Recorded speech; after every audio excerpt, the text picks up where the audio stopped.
제가 설교를 이렇게 해보면요, 이런 걸 느낍니다.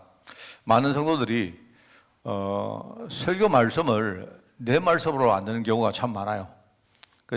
지금 이제 제가 좀 걱정하는 게 뭔가 하니까, 우리 학음복음 메시지가 계속 이제 같은 인물에 대해서 반복적으로 계속 나옵니다.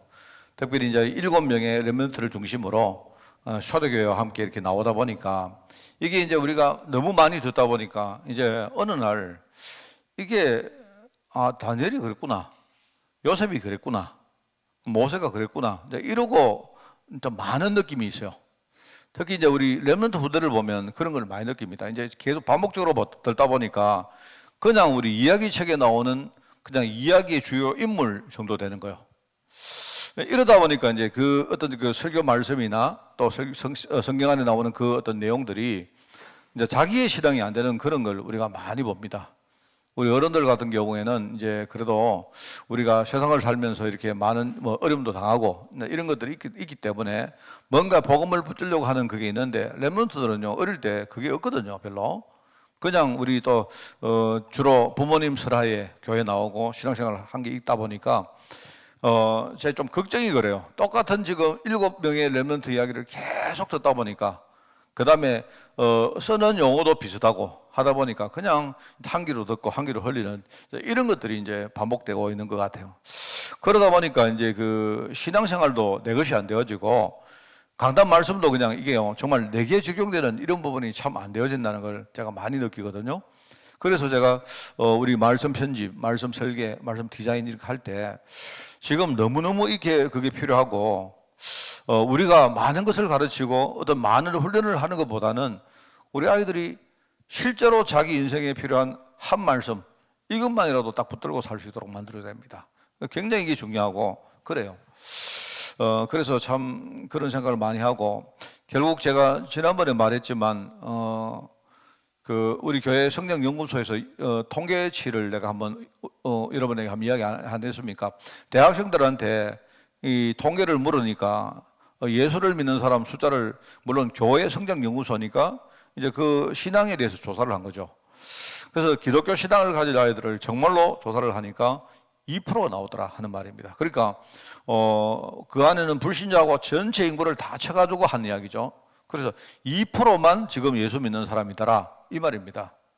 그러니까 만약에 이제 이런 추세면 결국 나중에 우리나라가 한 10년, 20년 지나고 지금 대학생들이 나중에 뭡니까? 어떤 한 40대가 되든지 하면 우리나라 인구가 한 5천만이 되면 그럼 2%면 얼마입니까? 그래, 100만 명 밑으로 이 신앙생활 하는 기독교인 숫자가 100만 명 밑으로 떨어졌다 이 뜻입니다. 그러면 그게 얼마나 그게 심각하겠습니까? 근데 이 추세가 점점 지금 심해지고 있어요. 만약에 지금 현재 대학생 아이들에게 물었을 때 한 2% 된다. 그러면 그 아이들이 나중에 기성세대가 되면 그때는 우리 그러니까 한국 인구들 가운데 실제로 기독교인들이 한 100만 명 정도밖에 안 된다. 그러면 뭡니까? 지금 고등학생들, 지금 중학생, 지금 애들이 나중에 기성세대가 될 때는요, 100만이 안 되는 겁니다. 그러면 내가 볼 때는 지금요, 우리 다른 이야기 할 거 없이 지금 여러분이 수도권 가보면요, 지금 아주 대형 교회들이 많이 있습니다. 대형 교회도 많이 있지만요, 보면 전국적으로 이렇게 뭡니까? 아주 중형교회가 많아요. 의외로 많아요. 중형교회. 한 1000명 정도 들어갈 수 있는 교회. 이런 교회들이 전부 다 교회를 다 짓습니다. 그러니까 전국적으로 지금요, 우리 교회만 해도, 우리 교회는 좀 작은 교회라고 치지만 한 500명, 1000명이 들어갈 수 있는 그런 교회들이 상당수가 돼요. 그러면 여러분 한번 생각해 보세요. 만약에 우리 한국의 기독교인 숫자가 100만 명이 안 된다 하면, 그러면은 이제 내가 볼 때는 이 교회 건물들은 다 이제는요, 그냥 다 필요 없는 그런 하나의 공간이 되는 겁니다. 그게요, 우리 옛날에 미국 교회, 유럽 교회 이야기를 했는데, 지금 미국 교회, 유럽 교회 이야기가 아니고 내가 볼 때는 한 10년 후에 다가올 우리 한국 교회 이야기입니다. 지금 서울만 해도 여러분 가보시면요, 대형 교회들이 지금 매물로 나와 있는 게 상당히 있어요. 그래 있는데, 이제 교회는 특징이 그렇습니다. 교회는 특징이, 교회를 우리가 만약에 매물로 내놓으면 이 교회 건물을 이용할 수 있는 그런 어떤 뭡니까? 업종이 아니면 이 교회를 살 수가 없어요. 사가도 아무 의미가 없습니다. 그러면 여러분 만약 우리 교회를 판다고 한번 생각해 보세요. 우리 교회, 내가 볼 때 우리 교회를 팔면 우리 교회를 누가 살까? 그럼 첫째 이제 교회가 사겠죠, 교회가. 그럼 교회가 사는데 교회 숫자가, 교인 숫자가 점점 없어지니까 교회가 살 리가 없죠. 그러면 어떻게 되느냐? 그러면 이제 내가 볼 때 우리 교회는 내가 볼 때는 창고하면 될 것 같아요, 창고. 내가 볼 때는 여기는 우리가 창고하면 됩니다. 예컨대 여기다가 예컨대요 뭐 슈퍼마켓 같은 거 하면 돼요. 천장이 높고 그죠? 된단 말입니다. 그런데 이제 그런 사람들이 살 수 있는 그 가능성이 별로 없지 않습니까? 그죠? 딱 요 건물이 필요한 사람들이 교회 외에는 별로 없거든요. 없다 보니까 이제 대형 교회들이 이제 매물이 많이 나오면 어떻게 되느냐? 이제 문제가 어떻게 되냐? 땅은 값이 있지만요, 건물은 가격이 제로입니다. 제로인데 제로가 아니고요. 건물이 가격이 제로가 아니고 마이너스가 된 거예요. 마이너스가. 왜? 이 건물을 철거를 하는데 비용이 어마어마하게 듭니다. 여러분. 지금 환경 문제가 점점 문제가 되기 때문에 특히 이제 우리 교회 같은 경우는 우리 교회 이 대지가 이 종교 부지가 아니거든요. 여기는 우리 일반 부지를 우리가 사서 종교 건물로 이렇게 지은 거기 때문에 여기가 지금 종교 부지가 되어 있어도 우리가 이 부지를 다른 것으로 전용을 또 하면 됩니다. 그걸 되는데 원래 여러분 그 대형 뭡니까? 이렇게 대형 그 어떤 지구 같은 데 가면요. 아예 종교 부지로 정해서 분양한 데가 있어요. 그런 데는요. 평생 종교 부지가 바뀌지가 않습니다. 그러니까 교회 내지는요. 교회나 종교단체 아니면 그 건물을 살 수가 없어요. 그러니까 여러분 한번 보세요. 우리가 유럽을 보면서 교회 건물이 자꾸 이슬람으로 넘어간다. 이 말이 여러분 이제는 한국 이야기가 되는 겁니다. 그 다음에 유럽 가면 뭐가 되느냐? 유럽 가면 건물을 사려고 하니까 우리 교회가 하는 건물을 사는데 얼마 주고 사느냐? 1,000원만 주면 누구든지 판다. 왜 그렇습니까? 왜 그런 줄 아시겠습니까? 이걸 누가 사가려고 하니까요. 이걸 허무는데 돈이 엄청 들어요. 아니면 이걸 그냥 활용을 하려고 하니까 리모델링 한다든지 이거를요, 여러 가지 관리하는 비용이 너무 많이 드는 거예요. 특별히 이제 유럽 같은 경우에는 이 뭡니까? 교회 건물이 일종의 문화재이기 때문에 함부로 자기들이 허물고 딴 거를 지을 수도 없어요. 근데 그런 일들이 지금 한국에 왔다 이 말입니다. 여러분, 우리가 유 목사님한테 미국 교회, 유럽 교회 이야기를 늘 들은 게 불과 몇 년 전 아닙니까? 근데 그거 내가 볼 때는 이제 유럽 교회 이야기 아니에요. 오히려 유럽 교회, 미국 교회 이야기 아니고 한국 교회가 지금 당장 닥치고 있는 교회 문제입니다, 여러분. 이제 이런 거기 때문에 지금 우리가 제가 우리 후대들을 보면서 내가 볼 때는 그래도 우리가 계속 복음 말하고 우리가 렘넌트 운동을 하는데도 우리 아이들이 교회를 떠나고 부모서를 떠나면 교회를 안 다닙니다. 교회를 절대로 안 다닙니다. 안 다니는 아이들이 내가 볼 때는요 98%는 교회를 안 다니게 돼 있다 이 말입니다. 그러니까 이게 이제 심각하잖아요. 그러면 제일 문제가 뭔가 하니까 제가 볼 때는 이거거든요. 말씀이 내 말씀으로 안 들리니까 이게 문제인 겁니다. 아브라함 이야기 들어도 아브라함이라는 사람이 그랬구나 이거지, 그죠? 바울 이야기를 들어도 전부 이제 이게 문제인 겁니다. 그래서 우리가 조금 그 우리 렘넌트 운동, 특별히 이제 뭐 렘넌트를 위해서 우리 전체 신앙 운동을 할 때에 정말로 이게 말씀이 내 말씀을 붙들고 한 주간 살아갈 수 있도록 만들지 않으면요, 내가 볼 때 이제 후대를 생각하면 이제 심각합니다. 어른들 같은 경우에는 우리가 그냥 종교생활을 쭉 해온다 하더라도 그냥 교회에서 우리가 머무르고 하지만 후대들은 뭔가 그죠? 자기들이 신앙이 안 되어지면요 이제는 교회를 안 다니는 시대가 오기 때문에 내가 볼 때는 그렇어요. 그래서 우리 최근에 우리 교회 아이들도 이렇게 뭔가 졸업을 해서 대학을 가고 취업을 해서 나가고 할 때 애들이 신앙생활 안 한단 말입니다. 그래서 여러분들이 막 큰일 아니냐 이렇게 말하면 맞습니다. 맞는데 내가 볼 때는 이미 그게 다 정해져 있어요.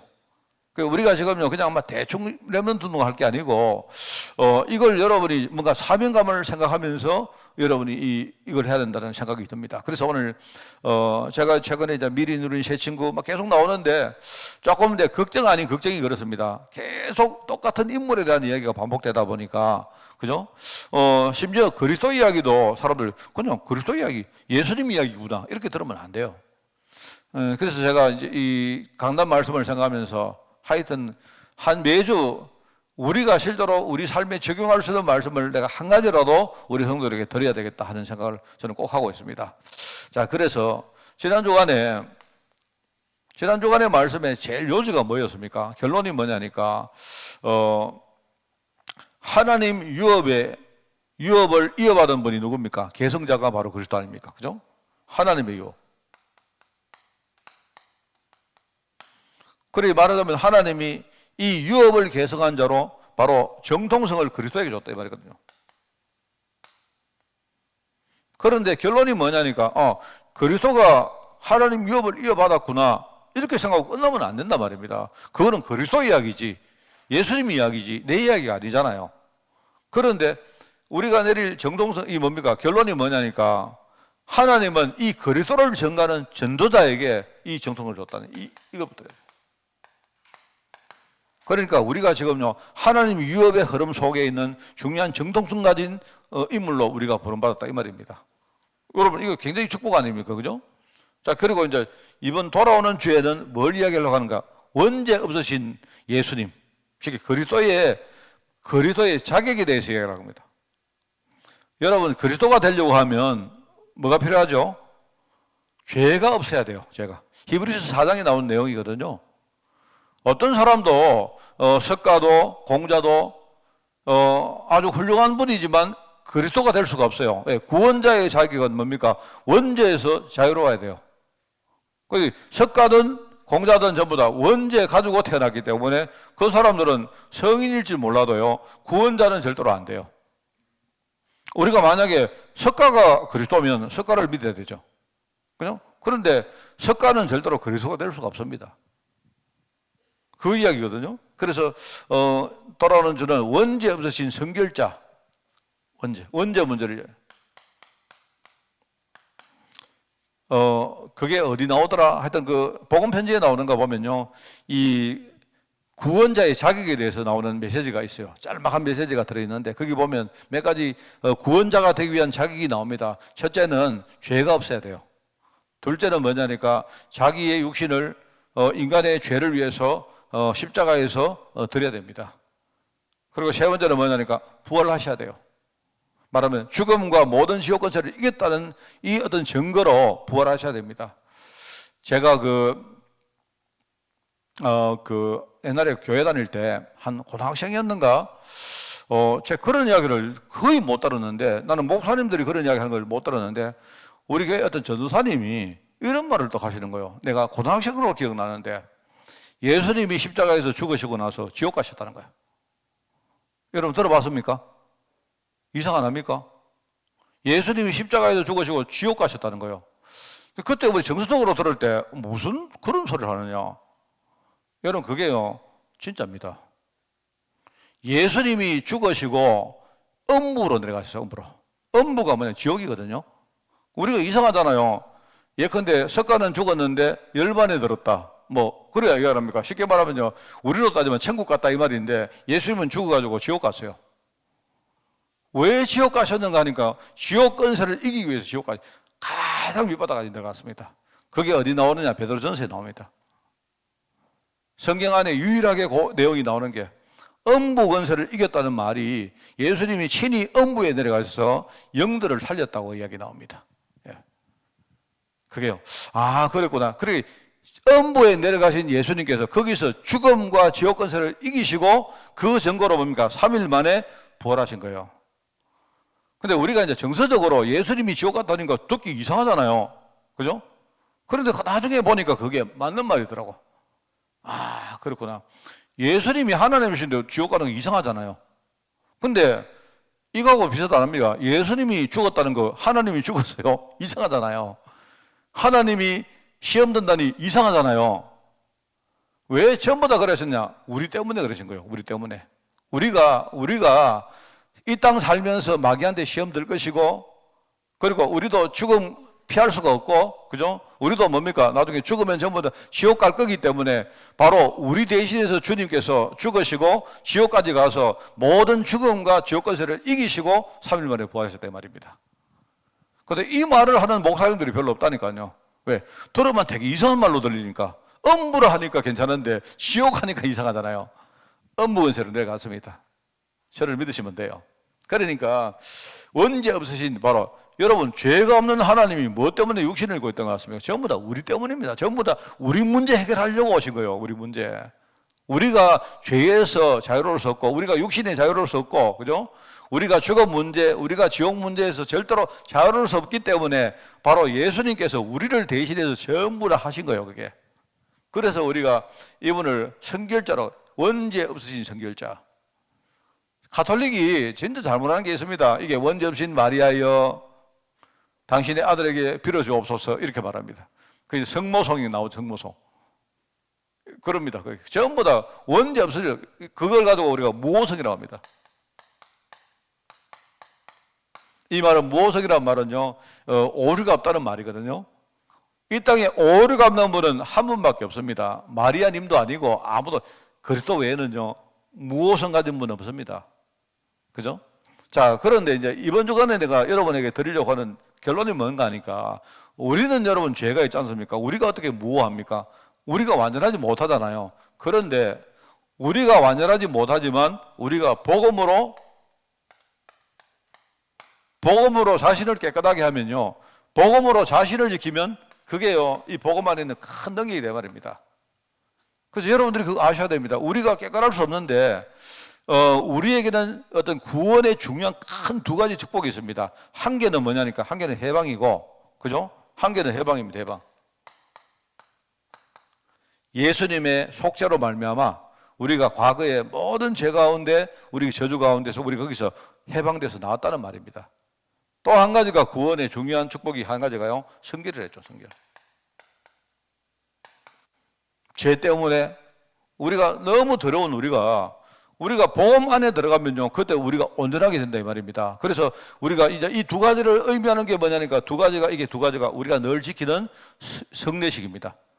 이 해방은 뭐냐니까, 이거는요, 성찬을 의미하는 거고, 성찬은 요걸 의미합니다. 그리스도의 피와 살로 말미암아 우리가 완전히 죄 문제를 끝냈다는 말, 거기서 빠져나왔다는 말입니다. 그리고 우리가 한 가지가 뭡니까? 세례잖아요, 세례. 세례는 물로 우리를 씻는다는 말입니다. 그죠? 그래서 우리가 물 속에 들어가기 전에는 우리는 완전히 죄가 많은 존재인데, 우리가 그리스도 안에 들어갔다가 새로운 신부로 탄생할 때 우리는요, 완전히 성결된 중생된 몸이다. 우리가 완전히 뭡니까? 다시 씻음받은 몸이다 이 말입니다. 그래서 우리가 여러분 모호하다 아닌데, 복음 안에 들어가면요, 우리 자신이 성결하게 된다 이 말입니다. 그게 중요한 거예요. 이 일을 하시려고 오신 분은 그리스도고, 이 일을 하시려고 오신 분은 사실 성령님이십니다. 같은 분인데 우리 안에 계시면서 우리를요, 신이 인도하셔서 우리가 성장해서 우리가 온전한 그까지 이룰 수 있도록 우리를 이끄신다 이 말입니다. 그래서 우리가 우리 후대들에게 이야기를 해야 돼요. 복음으로 자신을 지키는 사람, 우리가 복음으로 자신을 지키면 우리는요, 진짜 그리스도의 장성한 분량까지 이룰 수 있다. 이걸 여러분이 이야기하고, 우리 복음이 얼마나 중요해. 복음은 우리를 살리는 것이지만 우리를요, 진짜 온전하게 만드는 것이 그게 복음입니다. 여러분, 그거를요, 우리 후대들에게 반드시 전달해야 돼요. 그래서 우리 아이들이 죄를 지어도, 여러분 죄 지을 수 있죠? 실수할 수 있잖아요. 실수를 하는 것까지는 좋은데 그 다음에 복음을 붙들어야 돼요. 만약에 복음을 안 붙들고 애들이 죄의식을 붙들면, 그러면 복음에서 완전 반대로 갑니다. 애들이 복음을 붙들어야 되지, 그죠? 복음을 붙들면 복음이 우리를 온전하게 만든다 이 말입니다. 그걸 가지고 신학에서는 중생이라 말해요. 중생, 리버스라고, 다시 태어난다 이 뜻입니다. 중생. 그래서 여러분, 이번에 원죄 없으신 그리스도, 바로 이 원죄 없으신 성결자 그리스도, 바로 그리스도의 무호성을 말하고, 이 무호성은 다른 게 아니고 바로 그리스도의 자격입니다. 구원자의 자격을 이야기하려고 한 거예요. 자, 오늘 그래서 이제 왜 목사님 왜 새 친구 이야기하다가 이야기를 합니까? 이 새 친구는, 그죠? 이게 이제 오늘 핵심인 거예요. 복음 가지고 자기를 지킨 사람이 누구냐? 바로 다니엘 새 친구입니다. 그 이야기를 하려고 하는 거예요. 복음으로 자기를 늘 돌아보고 자기를 지킨 사람이 있는데, 지난 주간에는 우리가 하나님이 다니엘처럼 복음 전하는 사람에게 이 하나님 위협의 정통을 줬다 이 말입니다. 다니엘이 그걸 알았기 때문에 뜻을 굳혔죠. 근데 오늘은 이제 조금 다른 이야기인데 뭡니까? 복음으로 자신을 지키면 이 사람은 온전한 지경까지 이룰 수 있다 이 말입니다. 그게 바로 새 친구란 말입니다. 새 친구. 자, 그래서 이제 여기에 읽어보면 나옵니다. 느부갓네살 왕 이야기 나오죠. 말하면 이 세상 권력입니다.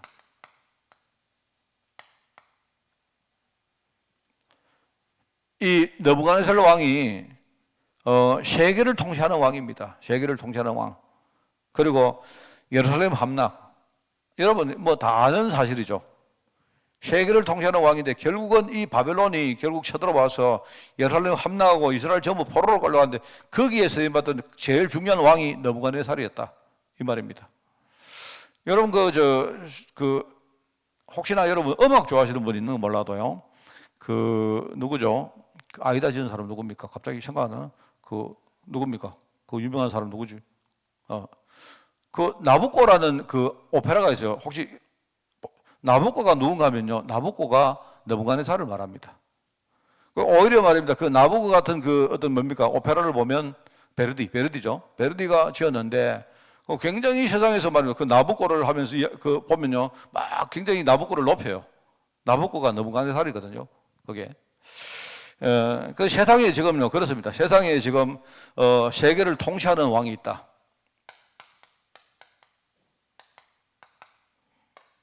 저는 이걸 가짜왕이라 했죠. 실제로 이 어떤 세상 권력 배후에는 마귀가 있습니다. 마귀. 그죠? 그러면서 이게요, 완전히, 예루살렘을 함락했는데 이 말은 뭔 말입니까? 하나님 자녀에 얼마나 많은 공격을 해가지고 지금 하나님 자녀 속에 있는 언약을요, 전부 빼앗아갑니다. 눈을 뜨고 공격합니다. 이래가지고 결국은 완전히 포로 만들어요, 포로. 그게 세상 권력이다.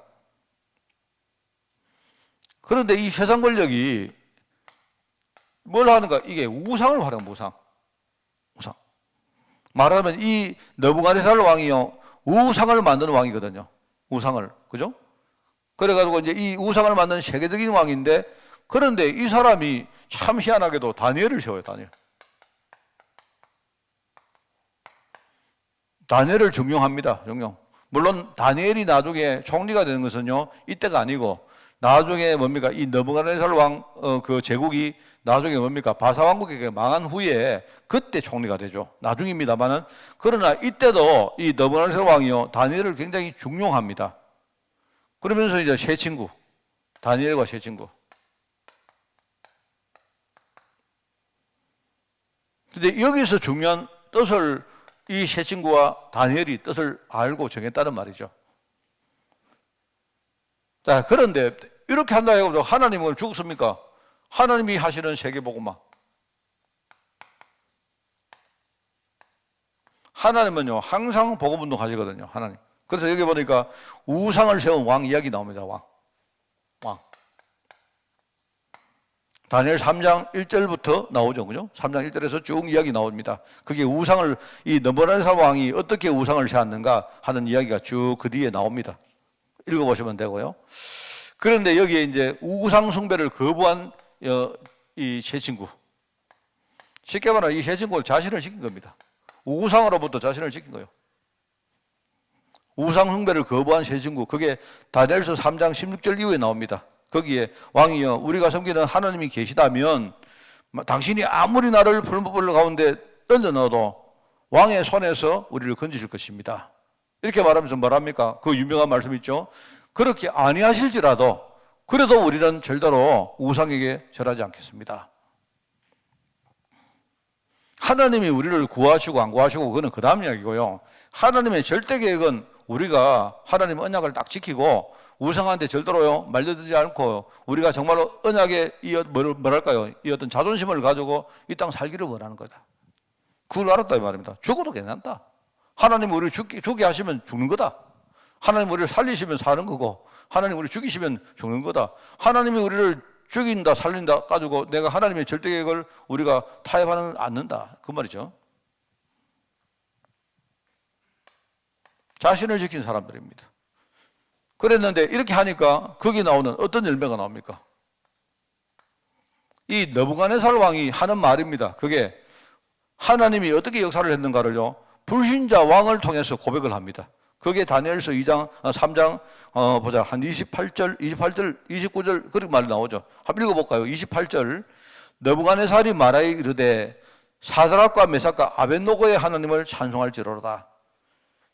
그가 그의 천사를 보내서 자기를 의뢰하고 그들의 몸을 바쳐 왕의 명령을 거역하고 그 하나님 밖에서는 다른 신을 섬기지 아니하며 그에게 절하지 아니한 종들을 구원하셨도다. 이렇게 말해요.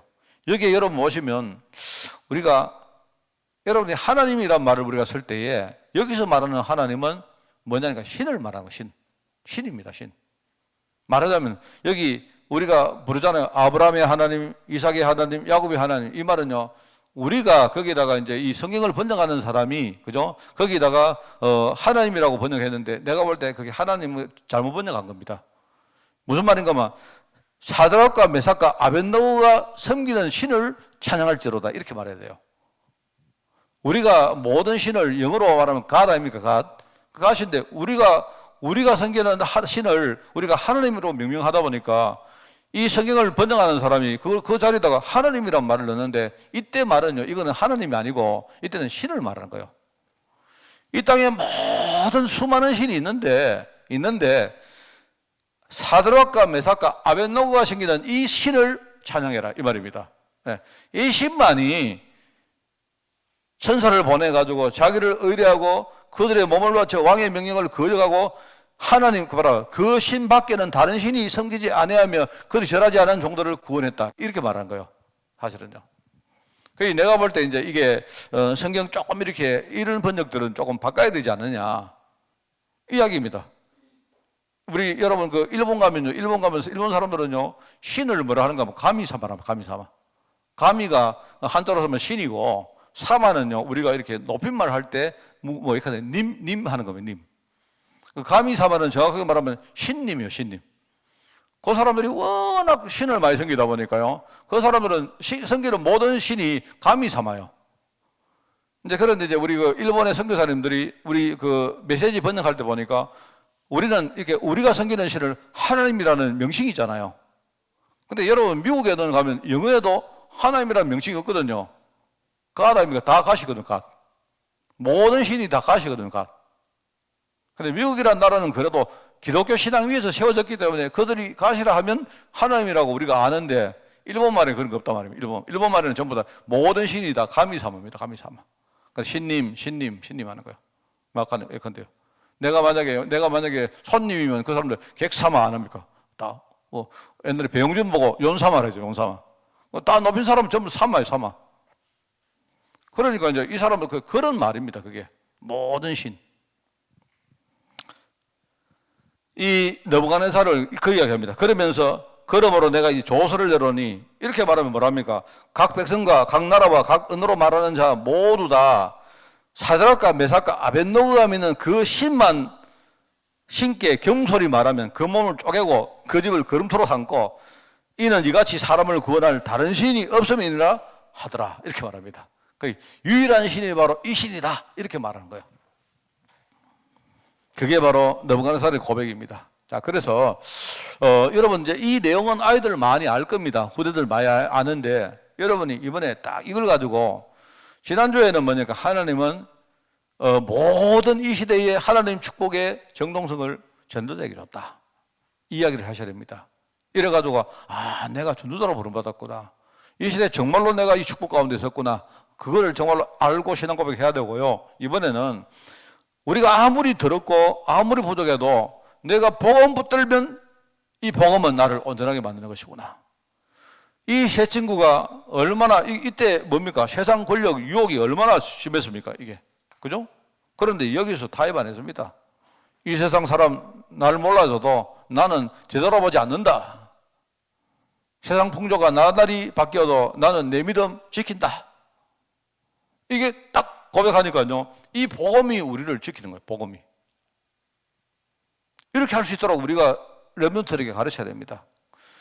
우상 숭배, 이 우상 세력이 얼마나 속입니까? 세상에 나가면 우상 문화의 속임수가 얼마나 많은지 몰라요. 특히 여러분 있지 않습니까? 우리 산업인들은 여러분이 생각을 많이 하셔야 됩니다. 우리 산업 현장은 전부 다 우상 문화입니다, 우상 문화. 말하면 산업 현장에 가면요, 우상이 우리에게 경제를 가지고 계속 미혹시키고 속입니다. 거기 타협하면 안 돼요. 거기 속으면 안 돼요. 그러면서 우리의 모든 삶을, 비록 내가 어리고 내가 포로가 돼서 아무것도 못하지만, 그러나 여기에서 하나님이 가장 원하는 일을 내가 감당하겠다. 나의 모든 온전한 삶을 하나님께 내가 드리겠다. 복음운동에 드렸다. 그게 자기를 지킨 새 친구입니다. 우리가 이 무오성하니까 성결, 이런 말 있잖아요. 성결. 이거 우리가 행실을 깨끗하게, 이런 말이 아닙니다. 복음 안에 들어가면요, 우리가 성결함을 연다. 이걸 여러분 후대들에게 전달해서 우리 아이들이 꼭 복음을 붙들 수 있도록. 어떤 경우 애들이 심지어 죄를 짓고 실수하고, 그죠? 흔들리고 해도 항상 복음 붙들 수 있도록 만들어줘야 돼요. 그게 이번 주 말씀의 요지입니다. 여러분 미리 기도하시고 승리하시기를 바랍니다. 기도하겠습니다. 하나님, 우상과 타협하지 않고 세상 권력에 속지 않았던 우리 다니엘과 세 친구를 생각하며 우리 아이들이 그리스도의 성결을 본받아 정말 오로지 하나님의 대열에 설 수 있도록 저희를 축복하여 주옵소서. 하나님 아버지, 우리의 삶을 온전히 주님께 드리기를 원합니다. 온전히 복음운동에 저희들 쓰임받기를 원합니다. 부족하지만 항상 복음 붙들고 승리하는 종들 될 수 있도록 주님이 축복하시고, 우리가 정말 우리 후대들에게 정말로 이 사실을 증거하며 우리 아이들이 정말 이 사실을 붙들고 어디서 무엇을 하나 설 수 있도록 주님이 축복하시고, 오늘 기도하는 종 정말 우리 후대를 위해서 기도할 수 있도록 주님이 축복하여 주옵소서. 감사를 드리오며 예수님의 이름으로 기도드리옵나이다. 아멘.